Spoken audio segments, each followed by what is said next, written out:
بسم الله الرحمن الرحيم. متابعين نادي القرن في كل مكان، ازيكم عاملين ايه؟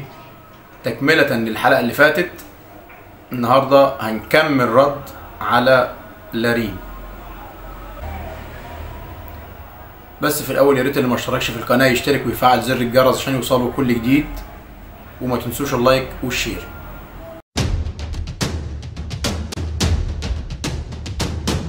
على صخرك حافر بطولاتك يا كيان يا عظيم، طول عمرك قاعد على عرشك من قدك مين، ولا يقدر شيء انه يهزك كلنا عارفين، وكفايه نقول يلا يا اهلي واحنا واثقين.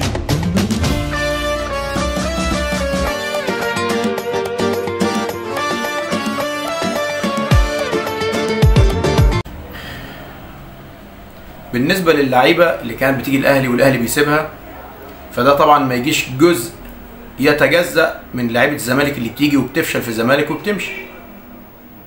طيب احنا عندنا لعيبة مشيناهم، الدور الباقي على لعيبة الزمالك اللي بترفع عليهم قواضي، من بوطيب للنكاز لغيره، واخرهم سامسون اكينولا اللي جاي بغض النظر عن الكلام اللي بيتقال ب 500,000 دولار، لا هو جاي ب 3 مليون دولار، جاي ب 3 مليون دولار، وما لعبش غير ماتش او ماتشين. عشان نوضح للي هي مش فاهمه حاجه خالص في الكوره ولا تفقه شيء في الكوره وبس، للاسف في ناس بتحب تطلع تتكلم في حاجات هي ملهاش فيها. دلوقتي هنشوف المستندات ونرجع لبعض تاني.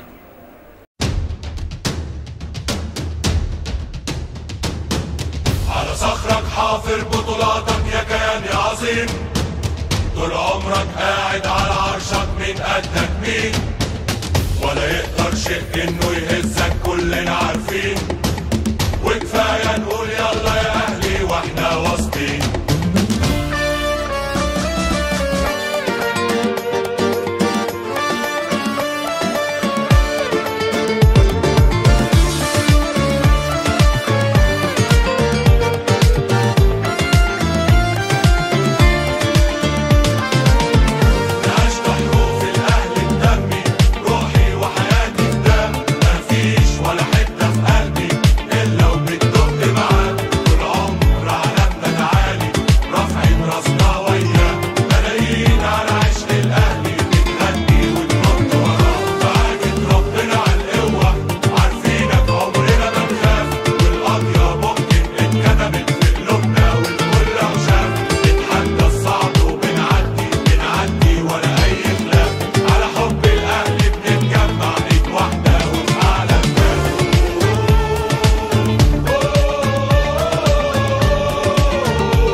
برافكو ديفلوبمنت، الراعي العقاري للنادي الأهلي. هقول لكم سر. انا كلمت ثروت سويلم، قلت له يا ثروت بلاش حنفي، المعلم حنفي بتاعت انها تنزل المره دي. قال لي لا ده تمام، عصام مدي تعليمات بايه؟ سريعا كده لمباراه سيراميكا كليوباترا ونادي الزمالك كان الحكم فيها محمد معروف، كان على تقنيه الفار محمد الحنفي.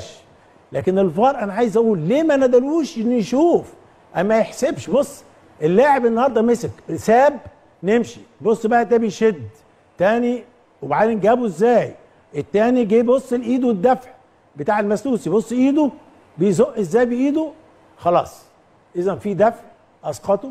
خلاص هنا بعتقد ان الخطأ موجود وكان لابد من احتساب ركله جزاء. الزمالك وسموحه كان الحكم فيها محمد الحنفي، دخل معاه لاعب نادي الزمالك داس على رجله، هو ده اللي خلى الفار يجيب محمد الحنفي، مش حاجه تانية.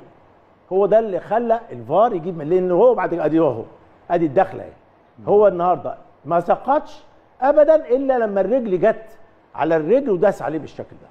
اذا النهارده المخالفه موجوده، ولكن الحنفي هو صاحب القرار الاول والاخير، لم يحتسب ركله الجزاء او المخالفه اللي هي كانت المفروض تحتسب.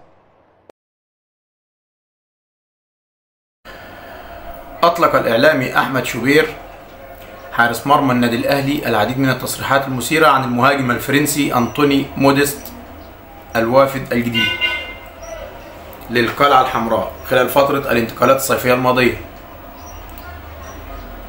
وقال شوبير في تصريحات إذاعية عبر أون سبورت FM صفقة أنطوني موديست كانت من اختيار المدير الفني السويسري مارسيل كولر في الفترة الماضية، حيث يرى أنه هو الحلقة التي تنقص الفريق الأحمر. وأضاف: الأمور داخل القلعة الحمراء غير واضحة بشأن المحترف الفرنسي أنطوني موديست،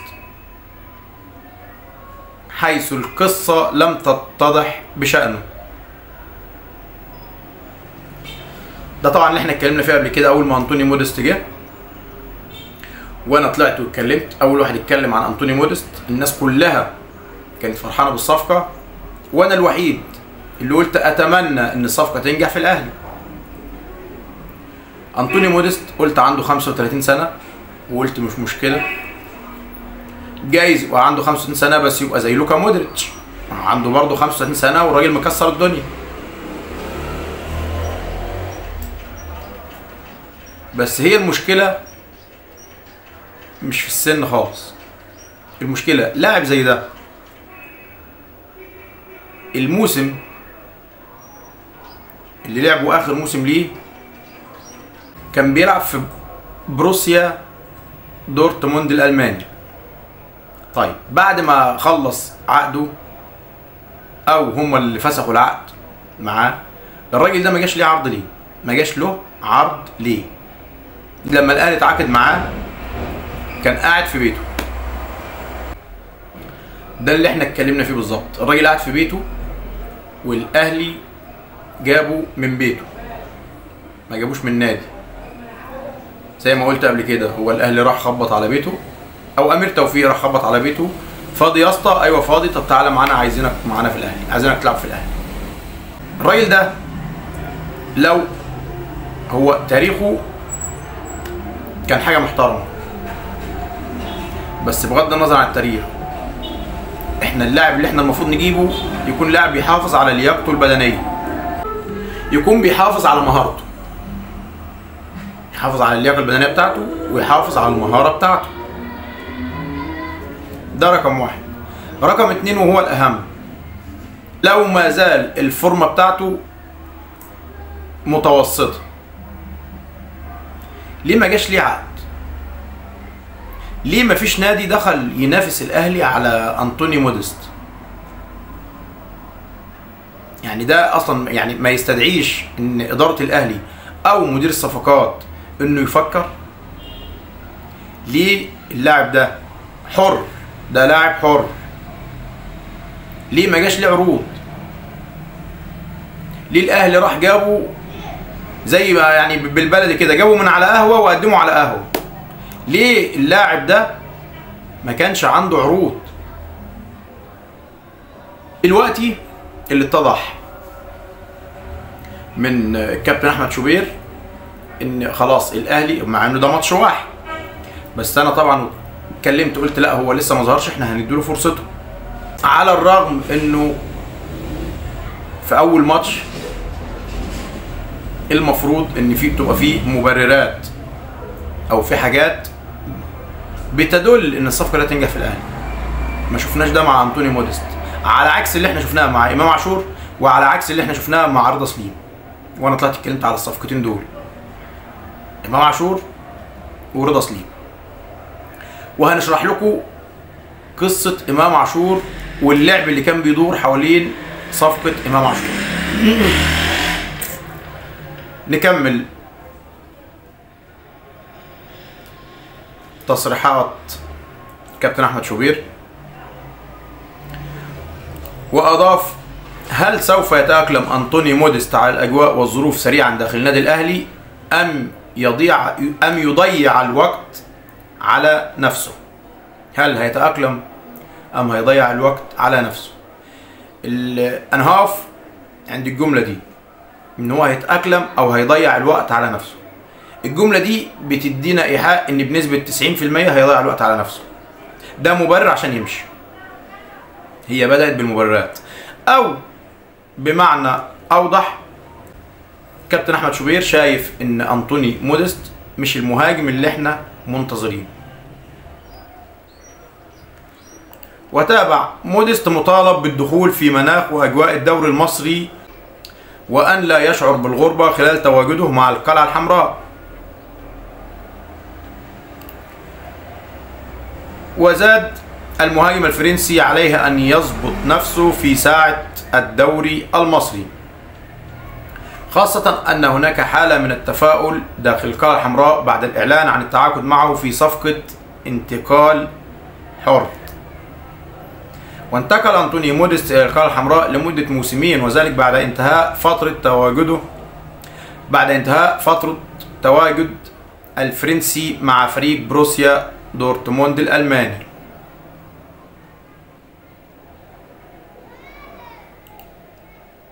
ده كان التصريح بتاع الكابتن احمد شوبير، واللي انا اقدر اقول من خلال التصريح ده ان احمد شوبير مش متفائل بانطوني موديست. يعني انا كانت وجهة نظري مش لوحدها، في ناس مؤيده بس ما بتطلعش تهاجم، واحنا ما بنهاجمش. احنا بنقول احنا عايزين صفقة سوبر، احنا عايزين مهاجم يخلص. الأهلي يفاوض أحمد فتوح نجم الزمالك. ترددت في الساعات الأخيرة العديد من الأنباء والتقارير الصحفية التي أشارت إلى رغبة أحمد فتوح لاعب الفريق الأول لكرة القدم بنادي الزمالك في الرحيل عن القلعة البيضاء خلال الفترة الحالية، لا سيما أن اللاعب يمتلك عرض مغري من الأهلي من الانضمام إلى الفريق الأحمر. رسميا الأهلي قدم عرض لأحمد فتوح.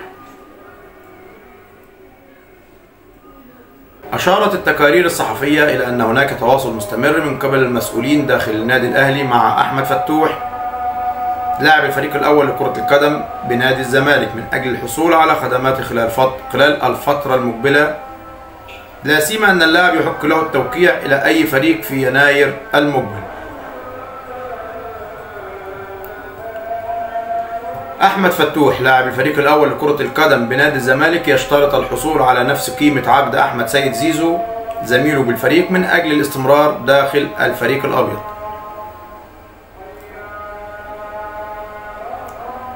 بجانب أنه وضع بعض الشروط التعجيزية من أجل تجديد تعاقده مع الفريق، وطلب الحصول على مبلغ 25 مليون بالموسم الواحد، بالإضافة إلى مكافأة التوقيع ومستحقاته القديمة وبعض المتغيرات الأخرى، وهو ما يصعب مهمة استمراره.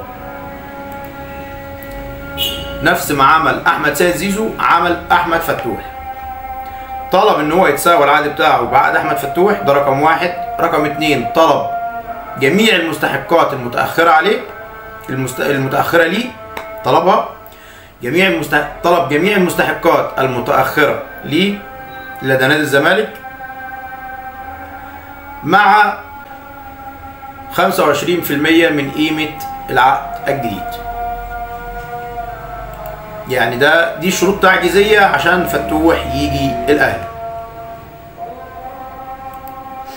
وطلب السويسري مارسيل كولر المدير الفني للفريق الأول لكرة القدم بالنادي الأهلي من المسؤولين داخل القلعة الحمراء ضرورة تدعيم صفوف الفريق الأحمر بجانب التعاقد مع بديل قوي للدولي التونسي علي معلول، والذي قارب على الاعتزال داخل الفريق الأحمر. علق الإعلامي أحمد شوبير نجم الكرة المصرية السابق على فوز فريق الكرة الأول بالنادي الأهلي أمام نادي سان جورج بطل أثيوبيا ب3 أهداف دون رد ضمن منافسات دور ال 32 من بطولة دوري أبطال إفريقيا. وقال شوبير عبر حسابه الرسمي على موقع التواصل الاجتماعي تويتر: الشوط الأول للأهلي كان أفضل بكثير من الثاني، كما أن الأهلي ضمن الصعود. وأشاد شوبير بشدة بصفقة الأهلي الجديدة القادمة من صفوف نادي ميتلاند الدنماركي في الميركاتو الصيفي المنصرم وهو إمام عاشور، مشددا على أنه لاعب كبير وأداؤه يتطور سريعا، مشيرا إلى أن المارد الأحمر تعاقد مع لاعب مثل التمساح بأربع عيون.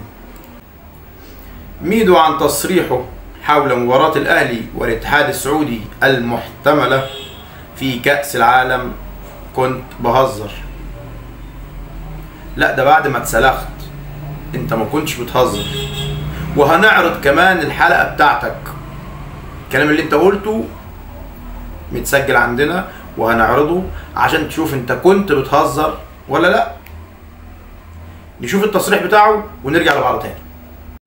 طيب هذا من السؤال في هاشتاج دورينا غير حسين عبد الغني، يقول سؤال الجميع: هل يستطيع الاتحاد بهذا التشكيل الحصول على بطولات وخاصة يحقق نتائج بكأس العالم للأندية؟ شوف، كأس العالم للأندية هذه حالة خاصة، وصول النهائي. لأنه لا يعني أنا أقصد لأنه كل مباراة ولها ظروفها ما حتكون مختلفة. بالنسبة للدوري راح يكون منافس الاتحاد، ما فيها كلام. هم لازم بس ياخدوا بالهم الاتحاد ان هم واقعين في سكة الأهلي المصري. هتلاقي كمية إصابات الفترة الجاية غير طبيعية. والله العظيم أي حد بيلاعب الأهلي تلاقي بص صليبي مش عارف مين اتوقف، المدرب مش عارف حصل إيه. والله أنا بقول لك عن خبرة. الاتحاد الفترة اللي جاية لازم يقروا قرآن ويخلوا بالهم كويس جدا، يخلوا بالهم من اللعيبة، لأنه والله العظيم اي فرقه بتروح للاهلي المصري بص تلاقي احنا في نهائي افريقيا 2020 2 لعيبه اهم لعيبه في الفرقه، الونش وعبد الله جمعه الباك ليفت، الاثنين بوزيتيف كورونا، وقبليها مش عارف مين خلفيه والثاني كذا. خلوا بالكم، انا بقول لكم بحذركم. عندي اكثر من لاعب امام الاهلي المصري، محمد نور. خلوا بالكم والله. لعبت امام الاهلي المصري انت في كاس العالم. ايوه تصير دكتور مبروك، ما هو تعليقك على ايمان بعض الانديه المصريه بوجود سحر واعمال تسببت في خساره مباريات وبطولات؟ ايه رايك؟ بداية وبكل هدوء، بس لو حضرتك سألتني هل يوجد سحر في الملاعب، هقول لك طبعا في سحر في الملاعب قائم على حاجتين. دايما قبل السحر بيبقى فيه عمل، فالعمل اللي بيتعمل هو التدريب، والسحر اللي بيتنفذ يوم المباراة هو المهارة واللياقة البدنية، وباختصار شديد جدا الفروسية بتاعة اللاعبين مع أخلاقهم مع كل حاجة. لكن السحر بمعناه اللي جه في التقرير وبخور وسواد وترب وعلو وسفلي، فكل ده لا أساس له. تلاقي الواد قد كده وقدامه 3 من منافسيه ويلاعب ال3 ودخلها جون برجل شمال. ده سحر من عبقريته وموهبته وتدريبه ومحافظته على لقمته وبعده عن الخمر والنسوان. ينام كويس، يتدرب كويس، يبقى ساحر. يقول مبروك عطية: اللاعب لا يسحر، وإنما اللاعب يسحر الأعين الناظرة إليه بعبقريته وبتدريبه وبالمحافظة على لياقته البدنية وروحه الخلقية وغير ذلك من المؤهلات والمسوغات التي تجعله يسحر أعين الناس. دكتور، لكن نعم، دكتور في مداخلة من الكابتن ميدو معاك، تفضل يا كابتن.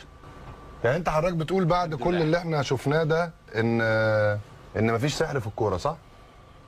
ولا في الكوره ولا في غيرها نهائي، لان احنا قلنا في خلال حديثي ان ربنا نازل سورتين اتنين، قل اعوذ برب الفلق وقل اعوذ برب الناس، قضت على كل عمل لابن ادم كان يعمله قبل هذا الدين.